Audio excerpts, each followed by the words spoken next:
Сайн байцгаана уу? Энэхүү бичлэгт санхүү эдийн засгийн бакалаврын бямб цахим хөтөлбөрт хэрхэн бүртгүүлэх талаар зааварчилгааг танилцуулах болно. Дурын браузероо нээгээд хаягийн мөрөнд admission цэг UFI цэг идүү цэгийн мэн гэж бичиж орно.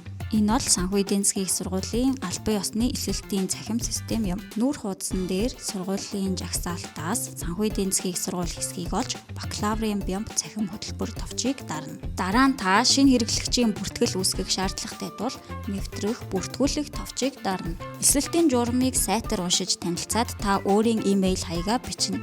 Таны бичсэн имэйл хаягт нэг удаагийн нууц код очих бөгөөд түүнийг хуулж эсвэлтийн сайтад оруулснаар бүртгэлээ үүсгэх эрхтэй болно. Дараах мэдээллийг кирилл үсгээр үнэн зөв бөглөнө. Шаардлагатай мэдээллүүдээ бөглөсний дараа дэлгэцэнд байрлах QPR бүртгэлийн хураамжаа түлхэнэ. Гүйлгээ хийсний дараа төлбөр шалгах товч дээр дарж баталгаажуулна. Амжилттай бүртгэгдсэн тухай мэдэгдэл таны бүртгүүлсэн имэйл хаяг руу илгээгдэнэ. Хэрэв та бүртгэлийн явцад асуух асуулт гарвал санхүү эдийн засгийн их сургуулийн эсвэлтийн утас болон имэйл хаягт мэйл илгээж тусламж аваарай. Танд амжилт хүсье.